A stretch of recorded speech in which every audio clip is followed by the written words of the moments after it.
Welcome back. We were dealing with the insufficient funds clause, insufficient funds, reason of insufficient funds for dishonor of check. Now we go to account is closed and stop payment. Okay, so this is the most common. We also find account closed and stop payment also sometimes as grounds for check dishonor cases. Okay. So here now we finish with this insufficient funds. Now we go to the where the account is closed. When we say account is closed, of course, by itself if an account is closed, then it doesn't amount to an offence at all. You should be very clear. Insufficient funds by itself amounts to an offence. Okay, automatically it becomes an offence under 138A. But when you're talking about account closed, it doesn't automatically become an offence under 138A for dishonor of check. So when does it attract 138A? When the account stands closed after issuing the check and before the honoring of the check.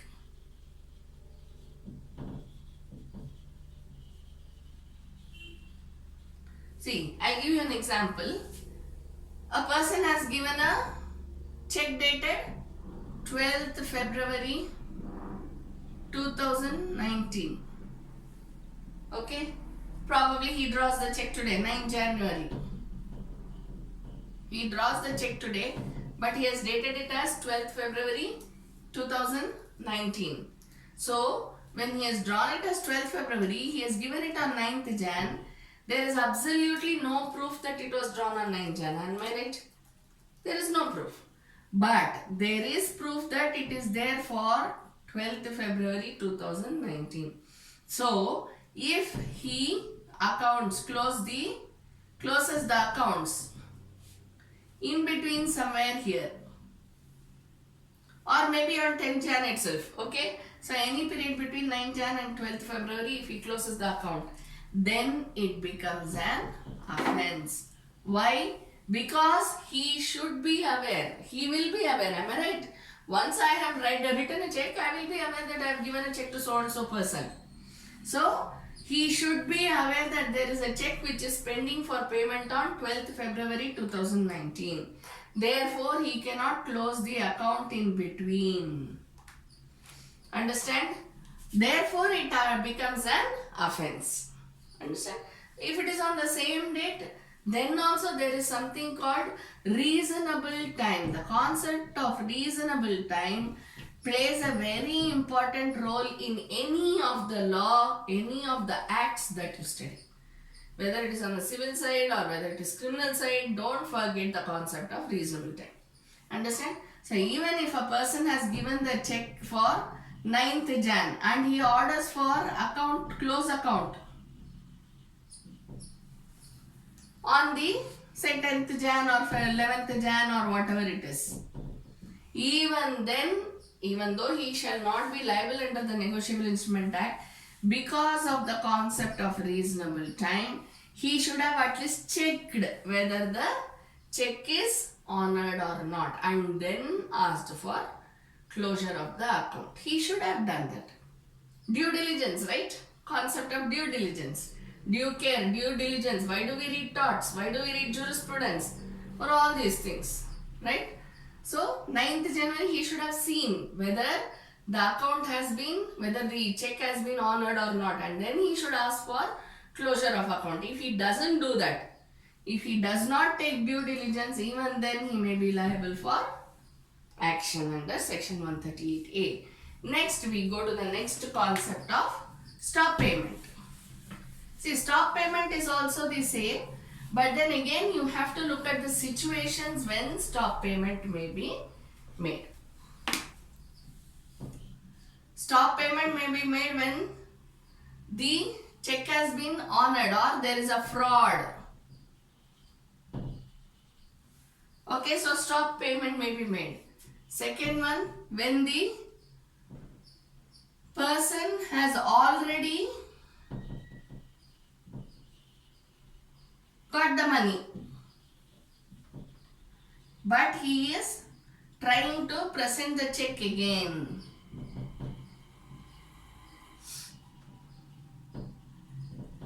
In lieu of the money. See, suppose there is a loan which has been taken by A from B. A has repaid in cash. Okay, but what does B do? He says, yeah, you've given me the cash, I accept it, okay, done. Your loan is cancelled. He doesn't do anything but everything orally or probably in written. But once it gets over, again he presents the check for the same amount. Then also stop payment can be ordered. Or if there is a fraud which has come to light, stop payment can be ordered. What sort of a fraud? Probably the check which has been given to B has gone on to C without any authorization. Understand? If it is gone to, if B has given it to C on the basis of some authorization, then no problem. But if it is without authorization, then he can stop payment. So whatever is the situation, he can stop payment. Suppose the card is lost. It's a common thing nowadays, am I right? The check is lost. B says, whatever check you gave me, I lost the check. So what will A do? He will ask for stop payment of one check number which has been lost and give B another check. Even then it does not amount to an offence. Understand? So when does it amount to an offence under 138A?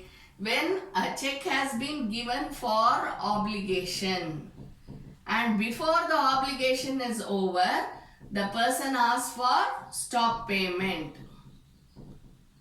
Obligation still exists, okay? Still exists, but the account holder has said stop payment for this check. Then, because the obligation is still existing, the stop payment order would attract section 138A. Understand? So, account closed and stop payment attracts 138A, comes under 138A only in particular situation, not in every situation. Whereas insufficient funds, the very fact that there is insufficient funds attracts. Clear?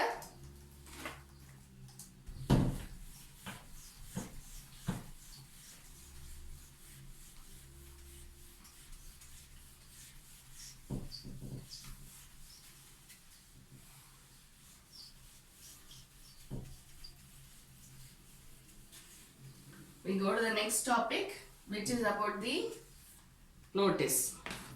Once the check has been dishonored, notice should be served. Notice, legal notice should be served regarding the presentment and the dishonor of the check. To whom? To the drawer or the payer, whoever is the person. Usually it is the drawer because he is the one who writes the check. Okay, so notice should be sent to the drawer. Now, what is the limitation period for the notice? Notice should be sent within 30 days of the last date of presentment and dishonor. So how do you calculate this? The acknowledgement from bank.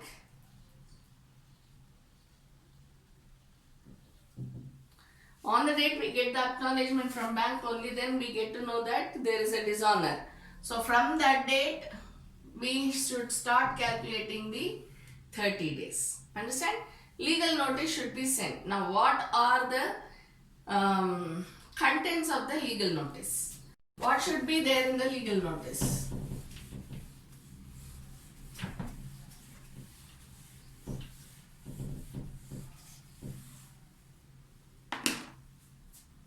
What should the legal notice contain? Legal notice should contain the details of the check dishonor. Who is the drawer? It should be addressed to the drawer.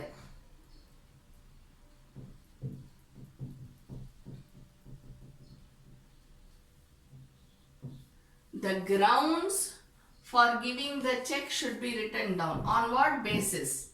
Purpose for the check. Okay, now to file a case under this 138A, what we have to show is there should not be any financial transactions on the basis of, as a business, right? So it should be so and so's friend, or there should be an obligation between a financial institution, registered financial institution, and a individual. So whatever, it can be a company, anything, you know, but there should be a purpose for the check.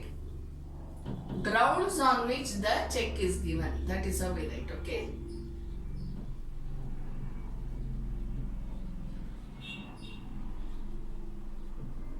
See, if it is a registered financial institution, no problem. If it's a bank, no problem. But if it is an individual, then they will have to show the relationship between the drawer and the payee. Understand? So, relationship drawee-payee. If it is an individual, then relationship should be shown between the drawer and payee. If it is a financial institution or a bank or anything, it is very common, right? But when it comes to individuals, suppose A is an individual and B is an individual, both are individuals. But A has given 3 lakhs to B and B has given a check for this 3 lakhs. Or say plus interest, whatever it is, okay? In that case, A has to prove that he has a relationship with B. It can be, we are colleagues, we are friends, he is my friend's friend, she is my colleague, you know, all these. But some relationship should be established, because individuals should not do any financial services, this thing, unless they are licensed, am I right? Therefore, it has to be for a personal purpose, personal relationship. If you see any legal notice between individuals, then you read this. So and so is my colleague's brother, so and so is my friend's friend. They approached me because there is going to be an operation in this house. There is going to be a home loan which they have taken and they want immediate money for down payment. You know, all these sorts of personal stories crop up when it is between individuals. Okay, so grounds on which the check is drawn, then the details of the check. Details of the payee, drawee-payee. Then the details of the check given.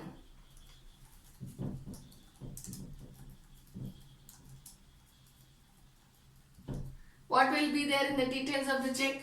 Check number, check dated, in favor of, that is drawn on, okay? In favor of, that is drawn on. If it is on a bank, then bank, branch, everything will be there. If it is in favor of an individual, then the individual's name will be there. Then check number dated in favor of so and so, and then the check amount. As we have seen in the Evidence Act, if there is a doubt regarding the handwriting or the signature, then Evidence Act comes into force. Okay, I mean it is taken into consideration. It doesn't come into force. Evidence Act is taken into consideration when it comes to any dispute regarding the handwriting or the signature. Okay, otherwise there are no details which is entered into by the judge. It's a simple case, it's a summary trial. So there, in a summary trial, the judge doesn't go much deep into what.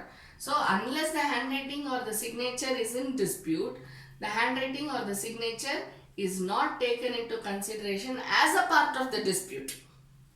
Understand? So it becomes a summary trial. So number, date, in favor of, and amount. These are all the details which should be. And then the details of presentment. I presented the check on so and so date, and then again on so and so date, and again on so and so date. Okay, dates, details of presentment means what? The dates when they were presented, and the bank and the branch. Understand? Where they presented the check. The bank and the branch of presentment, not of drawing. You should be very clear while writing the mains exam. So details of presentment means what? The dates when it was presented, which bank, which branch. It may be it is the presentment bank, bank of presentment. But it can be the drawer's bank or drawee's bank. There is no hitch in that. There is no problem in that. Okay. Then next we go on to details of dishonor.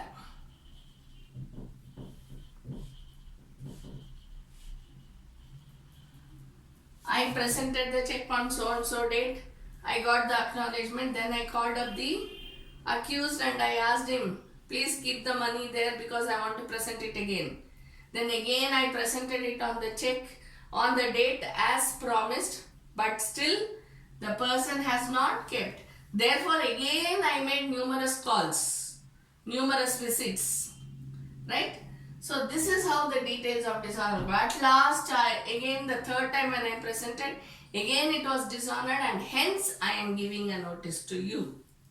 So all these dates of dishonor, again dates of acknowledgement, receipt of acknowledgement, because limitation period starts from that. Am I right? There can be one presentment or numerous presentments. There is no problem in that, okay? But where there are numerous presentment, the last date of presentment will be taken up for the cause of action. It is a continuous cause of action, am I right? So as we read in CRPC, which will be taken up? The last cause of action, right? So the last date of getting the acknowledgement for receipt of acknowledgement of dishonor, that would be the dishonor date. Okay, and from then on and then we will be giving time for making good the dishonor. Indemnifying, am I right?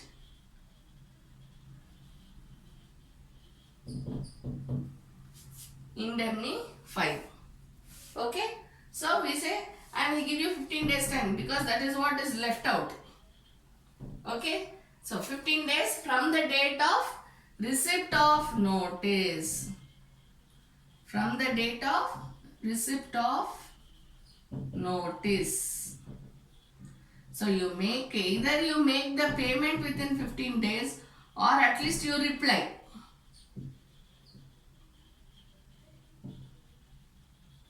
If the person replies saying that please wait another 10 days, I will keep the funds there.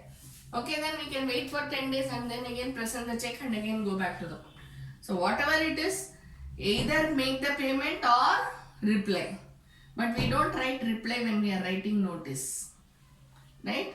So make the payment or we will go to the court of law without further intimation to you.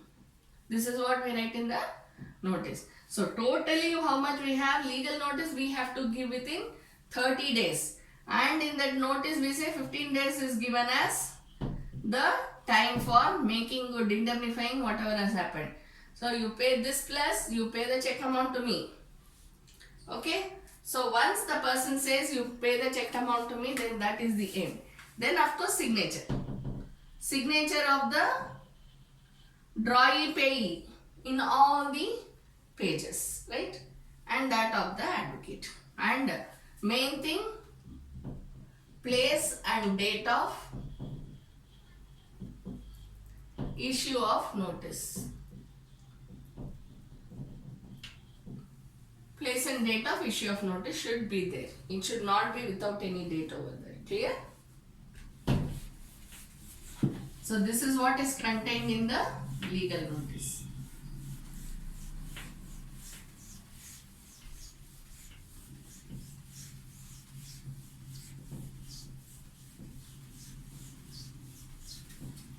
Once the legal notice is received, then we have to wait for 15 days. Okay? And then on the 15th day, it becomes enforceable. 15th day or the 16th day, it becomes enforceable. Understand? So at the end of the 15th day, the obligation becomes enforceable in the court of law. So how many days do you have time? 45 days. 30 days for notice, 15 days for reply or making good the money, return of the money. 45 days, on the 45th day, it becomes enforceable. We can go to the court of law and say, we waited, Your Honor, he has not done anything, therefore I am filing a suit for dishonor, and we have to do it before the magistrate. We will go to the punishment. What should be there? Maximum 1 year punishment, imprisonment.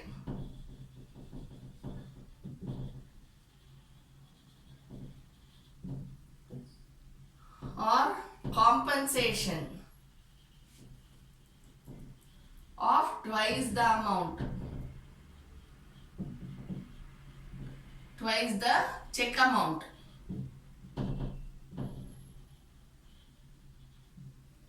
or both. Okay, this is the punishment. And if this is not honored, if this thing is not honored, then we have to go to civil court for execution. Okay, so this is how the Negotiable Instrument Act, as far as the court proceedings is concerned, works. As I have already told you in the beginning of the session, promissory note and bills, vouchers, all these things, we file a recovery case under the civil suit. We file a civil suit for all these things. Only check comes under negotiable. The enforceability for the obligation of repaying the amount of check arises under the Negotiable Instruments Act. With this, we close the Negotiable Instruments Act. Thank you.